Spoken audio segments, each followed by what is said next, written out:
tolerate such behaviour. If you want to go out now, but if you stand again, I will order you out. Make your mind up. Either shut up and get out. He stood up and in just 2 sentences, Nigel Farage turned the entire House of Commons into a war zone. The Prime Minister froze, the Speaker's jaw dropped, and every camera in that chamber caught what no one believed could ever happen. A sitting Prime Minister publicly humiliated in his own house, not by the opposition, not by the media, but by a man who wasn't even supposed to be there. You think British politics is boring? Think again. Because what unfolded next was nothing short of a political execution, done live with the world watching. It all began at 12:17 p.m. when Parliament was in full swing for Prime Minister's questions. The usual noise filled the room. Heckling, muttering, the sound of polished shoes scraping against the green benches. Everyone expected another routine exchange. Starmer deflecting, the Tories shouting, the same old circus. But today, something felt different. The Reform UK leader, Nigel Farage, had that unmistakable look, calm, cold, dangerous. He wasn't here for political theatre. He was here to detonate a truth bomb. When the Speaker finally gave him the floor, Farage didn't raise his voice, he didn't wave papers or throw insults. Instead, he spoke like a man reading a verdict. The Prime Minister, he began, promised transparency, competence and control. What we've seen instead are lies, cover-ups and chaos. You could feel the tension thicken with every word. Labour MPs started shuffling. Starmer tried to keep a straight face, but his clenched jaw gave him away. Farage went on, his tone slicing through the chamber. While British families struggle to pay their bills, your government spent £9 million on luxury accommodations for illegal migrants. While you promised to stop the boats, 47,000 have crossed this year alone. And while you told this country we would never bow to Brussels again, leaked papers suggest secret talks about rejoining EU migration schemes. Prime Minister, tell us, when exactly did betrayal become government policy? The silence that followed was suffocating. Even the Speaker hesitated to breathe. Starmer's eyes narrowed, his lips quivering with restrained fury. The cameras zoomed in, you could practically see the storm building behind his polite facade. Farage, however, didn't stop. Britain voted for sovereignty. We voted for leadership, but what we got, he said, pausing just long enough for the suspense to hit, was weakness wrapped in excuses. Gasps rippled through the benches. Some MPs actually covered their mouths. Farage had crossed the invisible line, the one nobody dared step over in front of the Prime Minister, but he wasn't finished. You've blamed everyone, the economy, the weather, your predecessors, but you never blame yourself because perhaps deep down you know this government has become the very thing it swore to destroy, a puppet of its own promises. And that's when it happened. A subtle twitch from Starmer, a flash of rage in his eyes. You could tell he wanted to respond, but Farage, with that smug composure only he can pull off, delivered the final blow. The British people deserve honesty, not hysteria. So, Prime Minister, if you cannot lead without lying, then perhaps it's time you step aside before the Speaker asks you to. For a heartbeat, there was nothing. No sound, no movement, just 1,000 stunned faces and one man sitting in silence, his authority melting in front of the nation. Then, like thunder breaking through calm skies, Starmer snapped. He leapt from his seat, face red, voice trembling. "How dare you lecture this government on integrity?" he roared. The Speaker immediately tried to intervene. "Order! Prime Minister, resume your seat!" But Starmer didn't hear a word. He jabbed his finger across the chamber, shouting over the chaos. "You have no idea what it means to govern. You are nothing but a provocateur chasing headlines." Farage didn't flinch. He didn't even blink. He simply folded his hands and waited. Cameras rolled. Reporters whispered. For the first time in years, the Prime Minister had completely lost control. What followed next would leave Parliament in absolute disbelief, and Britain wondering if it had just witnessed the beginning of the end for Keir Starmer. Because when the Speaker finally took charge, what he said next made political history. But what did the Speaker do that left even Starmer speechless? And why did it send shockwaves across the entire nation? The Speaker's gavel came down with a sharp crack that echoed through the chamber like a warning shot. Order, order! The Prime Minister will take his seat immediately. But Starmer didn't move. His face was crimson, his breathing shallow. Every second he stood there, pointing across the room, felt like a political eternity. This wasn't the calm, composed leader Britain was used to seeing behind a podium. This was a man unravelling in real time. The chamber, stunned into silence, watched as history took a turn no one had anticipated. Farage, still seated, stared at him with that faint knowing smirk, the kind that says, I've already won. Speaker Hoyle tried again, his voice firmer now.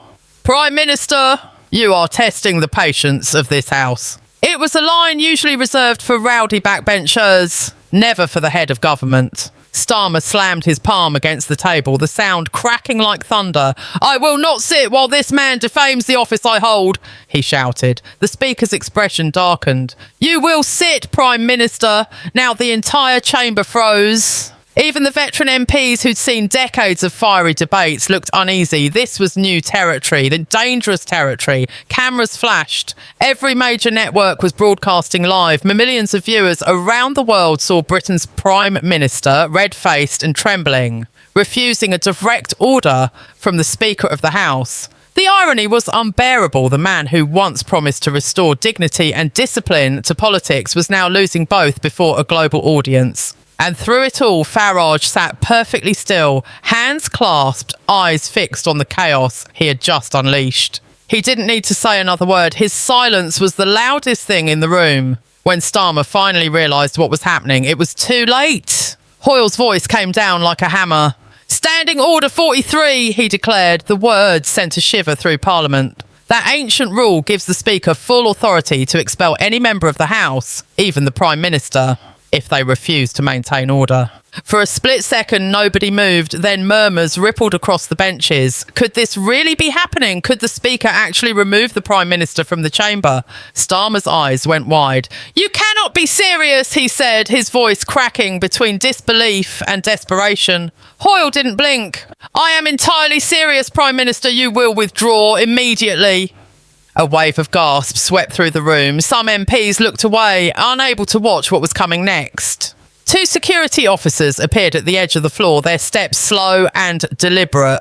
Starmer turned toward them, visibly shaken. His authority, once absolute, was now being escorted to the door. The cameras zoomed in as he looked toward his colleagues, searching for support, for anyone to intervene. But none did. Even his closest allies avoided his eyes. The silence from the Labour benches was deafening. The humiliation was complete. The man who had swept into power, promising strength and stability, was being walked out of Parliament like a disruptive schoolboy. As Starmer passed the Speaker's chair, he muttered something under his breath, perhaps an insult, perhaps an apology, but the microphones didn't catch it. What they did capture, though, it was Farage's final remark before the Prime Minister reached the exit. Calm, steady, surgical. This is what happens when leaders forget who they serve. The moment those words left his lips, the entire House of Commons erupted. Not in chaos this time, but in stunned disbelief. The Speaker's authority had just reshaped political history. Never before had a sitting Prime Minister been forcibly removed during a live session. Within seconds, every phone in the press gallery lit up. Headlines were being written in real time. Prime Minister ejected. Farage breaks Starmer. A government in crisis. Outside the chamber, Starmer disappeared behind closed doors, leaving behind a room buzzing with shock and whispers. Some MPs whispered that this could trigger a constitutional crisis. Others said it was over for him, that a man seen being dragged from his own parliament could never recover politically. But inside, Farage remained seated, hands folded, eyes calm. He looked less like a politician and more like a man who had just pulled the first thread in a much larger unravelling. By the time Starmer's car left Westminster, social media had already exploded. Hashtags like hashtag PM thrown out and hashtag Farage v Starmer were trending across every platform. Memes flooded the internet within minutes. Late night talk shows cut their regular programming to discuss it. Political commentators were scrambling to make sense of what had just happened. Was this a breakdown of leadership, a collapse of decorum, or the birth of a new political order? In pubs, in offices, in homes across Britain, the same question echoed. How could the Prime Minister lose his temper so completely, and why did no one step in to stop it? For the first time in decades, the British public was witnessing not a policy failure, but a personal implosion. And the man who triggered it, Nigel Farage, was already preparing to strike again, because while Starmer's silence filled Downing Street, Farage's words were about to fill every screen, every headline and every conversation in the country. But what did Farage say next that turned one shocking moment into a national movement and left even his critics admitting he might just have changed British politics forever? By dawn the next morning, Britain was no longer the same country it had been the day before. Every newspaper, every television channel, every corner of social media was consumed by a single image. The Prime Minister being escorted out of Parliament, shoulders slumped, eyes hollow. It wasn't just a political scandal, it was an identity crisis for the nation that prided itself on restraint and decorum. Britain had always believed its leaders could keep calm under pressure. But now the illusion had shattered on live television and there was no putting it back together. Nigel Farage, on the other hand, was at the centre of the storm and loving every second of it. By 8 a.m, he was standing outside the gates of Westminster, facing a forest of microphones. The air was cold, his expression composed. Yesterday, he began, we witnessed something extraordinary. We saw a man who has led this country lose his composure, his credibility, and his connection with the British people. Every sentence landed like a blow. Reporters scribbled frantically. Farage didn't shout, didn't gloat. He simply dissected the event like a surgeon explaining an autopsy. Leadership, he said, is about control. Control of one's words, one's temper, one's judgment. When a Prime Minister loses that, he loses everything. Within hours, the clip was everywhere. Tens of millions watched it. Even international outlets that usually ignored British domestic politics ran the footage on loop. CNN called it the most shocking moment in modern UK history. The Guardian described it as the day the mask slipped. And through it all, Farage stood taller than ever. Calm, methodical, unflinching. The man many had dismissed as a provocateur suddenly looked like the only one in control. Inside Downing Street, panic reigned. Ministers whispered behind closed doors, staffers avoided eye contact, and reporters camped outside number 10 waiting for a statement that never came. Starmer had vanished from public view, refusing to give interviews or make appearances. His silence, intended to project calm, only deepened the perception of weakness. The media filled that silence for him, turning speculation into certainty. Headlines screamed that Labour was in chaos, that the Prime Minister was unfit to lead, that the government was collapsing under its own arrogance. In the Labour heartlands, the anger was palpable. Phone-ins on local radio stations became therapy sessions for betrayed voters. He promised to be different, one caller said bitterly. He's no better than the rest.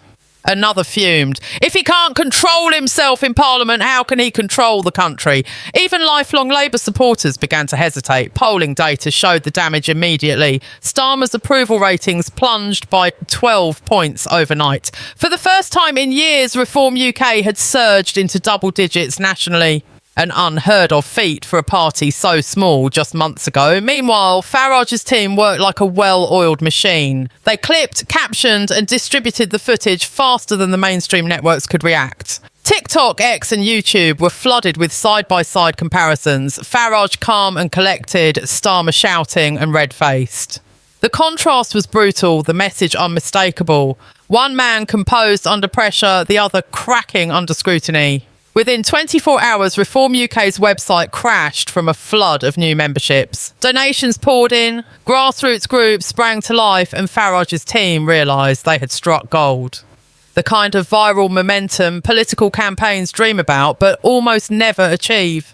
And as Farage's image soared, Starmer's inner circle began to fracture. Cabinet ministers argued behind closed doors. Some pleaded with him to apologise publicly and show humility. Others warned that any apology would be seen as weakness, but the truth was far worse. No statement could erase the image of him being escorted out of Parliament by security. That moment was now etched into the nation's collective memory, replayed, remixed, and mocked endlessly. It wasn't politics anymore. It was humiliation turned into entertainment. By Friday, Labour MPs were openly panicking. Anonymous briefings to the press described a total breakdown of confidence in Starmer's leadership. Senior figures whispered that if the polls didn't stabilise soon, letters of no confidence would begin circulating.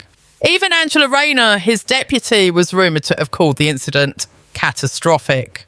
Every attempt to shift the narrative back to policy, to the economy, immigration or healthcare, failed miserably. The public wasn't listening. They wanted drama, emotion, redemption, and Starmer had gone silent. Then came the killer blow. A leaked memo from within Downing Street revealed that advisers had warned Starmer only hours before the confrontation to remain composed during PMQs. Do not rise to provocation, it read. Keep your responses measured. The fact that he ignored that advice only deepened the sense of recklessness. Commentators compared it to the infamous moments of political downfall. The Gordon Brown bigot incident, Theresa May's coughing fit, Boris Johnson's parties, except this one was worse. This was a live implosion in the heart of Parliament itself. Meanwhile, Farage toured the north of England, drawing record crowds. At every stop, he played the clip of Starmer's meltdown on giant screens before delivering his signature line. This isn't leadership, it's lunacy. Britain deserves better. Each crowd erupted louder than the last. What started as one man's outburst had turned into a movement. A tidal wave of disillusionment, anger, and newfound loyalty to the one man bold enough to say what millions were thinking. And behind all the applause, one question began to surface. Whispered first, then shouted louder each day. Was this just a scandal, or was it the beginning of the end of Starmer's premiership? Because the whispers in Westminster were growing darker. Some said he was on the brink of resignation. Others claimed there were already secret talks within Labour about who might replace him. But one rumour stood out above the rest. A rumour so explosive that if true, it would shatter the entire political establishment. Could Nigel Farage actually be preparing to challenge for number 10? And could Britain really be ready to let him in? By the start of the next week, the political landscape in Britain had transformed beyond recognition. The country that once mocked Nigel Farage as a fringe provocateur was now whispering his name as a potential Prime Minister. It was the kind of reversal no one had predicted, except maybe Farage himself. The footage of Keir Starmer's meltdown had become the most viewed political clip in British history, surpassing even the Brexit debates and royal scandals. Every news anchor, every political commentator, and every late-night comedian was dissecting it frame by frame. The more the media replayed Starmer's breakdown, the more Farage's image grew. Not as the troublemaker he'd once been branded, but as the truth teller who had exposed the weakness of Britain's ruling classes. Inside Westminster, the mood was poisonous. Labour's once loyal MPs were now looking over their shoulders, whispering in corners and counting numbers. Reports leaked that over 30 members of Parliament had already written letters of no confidence to the party's internal committee. Starmer's team, exhausted and paranoid, held emergency meetings that went nowhere. His advisers were split. Some urged him to strike back at Farage publicly to reclaim the narrative. Others begged him to stay quiet, to wait out the outrage. But waiting only made it worse. Every hour he stayed silent, Farage's voice filled the void. Every day that passed, the story shifted from Starmer loses temper to Starmer loses control. Farage, meanwhile, orchestrated the chaos with the precision of a showman. He appeared on every major talk show, his tone measured, his lines polished to perfection. I didn't destroy him, he said with mock humility. He destroyed himself. The simplicity of it was devastating. It was the line every journalist quoted, the phrase that anchored every headline. Viewers couldn't get enough of him. His calm confidence made Starmer's rage look even more unhinged. For the first time, Farage was being taken seriously, not just as a disruptor, but as a possible statesman. Behind the scenes, the polls were swinging at an unprecedented rate. A survey conducted by YouGov showed Labour's support plunging to 28%, while the Conservatives climbed to 31%. But the real shock was Reform UK. Surging to 24%, just a few points behind the government, the establishment parties laughed it off at first, calling it a temporary protest vote. But the laughter faded when focus groups began describing Farage as honest, strong, and the only one who speaks like a real person. In a single week, he had rewritten his public image from agitator to alternative. Internationally, the reaction was just as intense. American networks compared the scandal to Watergate, calling it a meltdown that shook the mother of parliaments. European outlets treated it as poetic justice. The once fierce Remainer humiliated in the very chamber he sought to command. Commonwealth leaders privately questioned whether the UK had lost its political balance. Diplomats described the incident as a crisis of credibility. Yet through all the embarrassment, Farage's name kept rising like smoke after an explosion, impossible to ignore. Back in London, Labour's headquarters became a fortress of denial. Starmer's communications team pushed out carefully worded statements about human emotion and the passion of leadership, but nobody bought it. Every attempt to humanise his outburst only reminded voters of the humiliation. Interviews with cabinet ministers grew tense and awkward. Even loyal members stumbled over their words when asked if they still had confidence in the Prime Minister. The cracks were widening and everyone knew it. The Conservative Party, sensing opportunity, circled like vultures. Rishi Sunak demanded a formal inquiry into the Prime Minister's conduct, accusing him of disgracing the office. But behind the scenes, even Tory strategists admitted that Farage, not Sunak, was now setting the agenda. His every speech, his every post dictated the political conversation. He was the storm they couldn't contain. And then came the ultimate twist. Reports emerged that donors, business figures, and even a handful of former Conservative MPs were quietly approaching Farage's team and about a potential alliance. Suddenly, whispers of a snap election didn't seem far-fetched. Could the chaos inside Labour, combined with Farage's rising star, force the Prime Minister's resignation? Some insiders thought so, others feared it. But all agreed on one thing: the ground beneath British politics was shifting faster than anyone could stabilise it. By midweek, Parliament reconvened. Starmer returned to the chamber, pale and cautious, facing a wall of hostile eyes. Every word he spoke felt rehearsed, brittle, uncertain. He tried to project calm, but even the speaker's neutral expression couldn't hide the tension in the air. Farage sat across from him, silent once again, the faintest trace of a smile on his face. For all his attempts to move past the scandal, Starmer knew, everyone in that room knew, that his authority was gone. The title Prime Minister no longer carried the weight it once did. And then came the ultimate twist. Reports emerged that donors, business figures, and even a handful of former Conservative MPs were quietly approaching Farage's team about a potential alliance. Suddenly, whispers of a snap election didn't seem far-fetched. Could the chaos inside Labour, combined with Farage's rising star, force the Prime Minister's resignation? Some insiders thought so, others feared it. But all agreed on one thing: the ground beneath British politics was shifting faster than anyone could stabilise it. By midweek, Parliament reconvened. Starmer returned to the chamber, pale and cautious, facing a wall of hostile eyes. Every word he spoke felt rehearsed, brittle, uncertain. He tried to project calm, but even the speaker's neutral expression couldn't hide the tension in the air. Farage sat across from him, silent once again, the faintest trace of a smile on his face. For all his attempts to move past the scandal, Starmer knew, everyone in that room knew, that his authority was gone. The title Prime Minister no longer carried the weight it once did. And as dusk settled over London, one truth became impossible to ignore. This wasn't just about one man's temper or one man's triumph. It was the unravelling of an entire political order. The rules had changed. The players had changed. The old balance of power had been shattered. The question now wasn't whether Keir Starmer could survive, but whether Britain itself could withstand the storm that was still gathering. So what happens when the man the system tried to silence becomes the man half the nation starts calling their next Prime Minister? And more importantly, is Britain truly ready for the chaos that might come next?